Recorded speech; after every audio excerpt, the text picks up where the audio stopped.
the choices that you make. Be intentional about everything in life. Be intentional.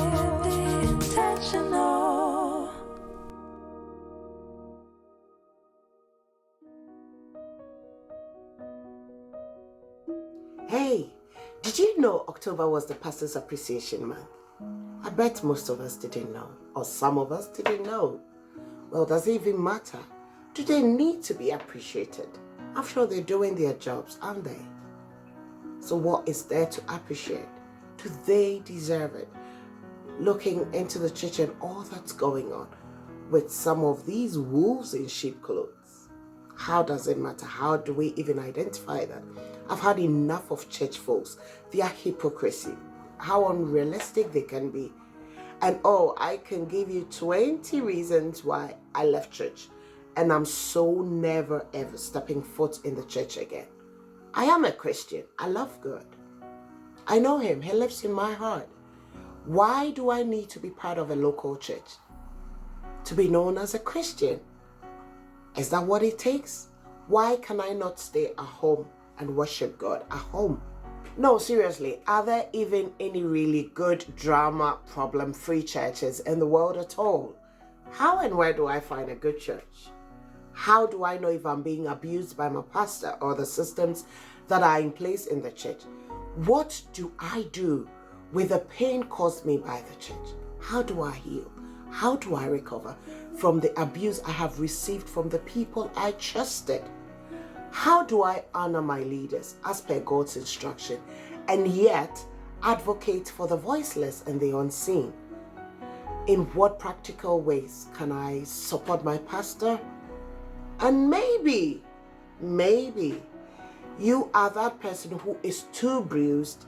You are still in that stage of trying to figure out your story with the church. Join me on the Be Intentional with Chesca show on our new series, Let's Talk About Church. Listen, buddy, I know how you feel. I get it and I hear you.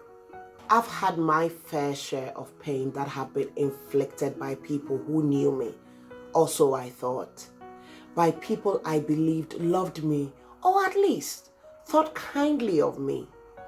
And far worse is when you have to suffer in silence.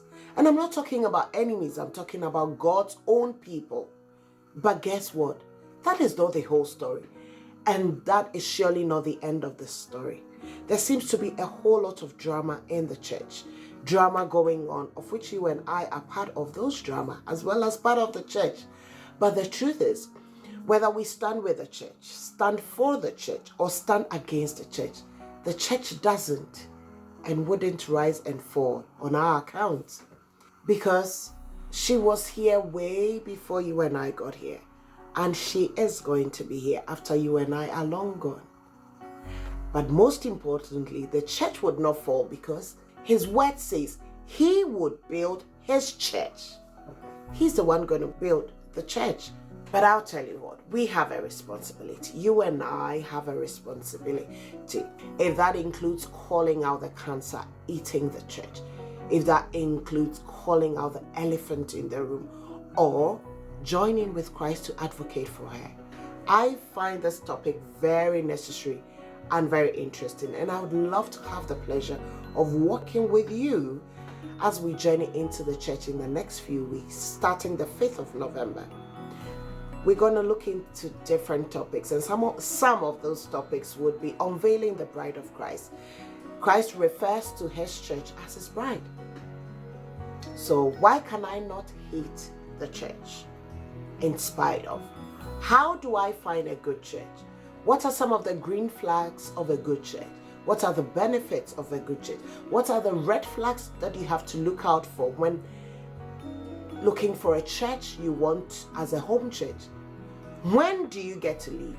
And how do you walk away? What is church abuse? How do we even talk about abuse in the church? Why do we have abuse in the church? And we're going to talk about these wolves in sheep clothes. I call them the counterfeit Jesus in the pulpit. Yes, we need to talk about them. And we're going to talk about the wounded soldier, church offense. You who have laid your life down for church and been so wounded. You who have had to navigate through with a code of silence. How do you recover from this hurt? We're also going to talk about the connection beyond the pulpit, connecting with your pastor. What the other life of your pastor aside, beyond the pulpit. What practical way can we support these pastors? Who watches over your pastor? Who pastors your pastor? You know, some of these pastors are abused as well, and they are bent out. And so what practical ways can we support them? How can you support your leader? How does the pastor deal with adversity? And how can he safeguard his position as a pastor? How does a pastor send off someone amicably when they want to leave the church?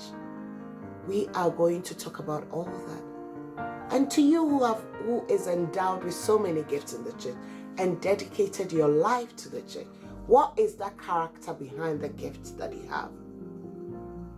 We need to talk about it. But the one that gladdens my heart is you get to tell me how and why you love your church and why I love my church. Perhaps we can both learn from each other. And there's so many myths that we need to demystify. We need to talk about this. We need to discuss this. And I find this topic very interesting because I look forward to it because there's going to be a lot of truth out there. We're going to call out the elephant. We're going to unveil the bride of Christ. And there's going to be healing. And there's going to be joy. There's going to be ownership, a sense of belonging. There's going to be that identity crisis we have been dealing with in the church being squashed. And so join me on Saturday, 5th of November, 7 p.m. British time. I need you to join me on this journey. And the Lord will be there to lead us, to guide us, and to bless us, and to heal us as well. I love you. Mwah. Intentional about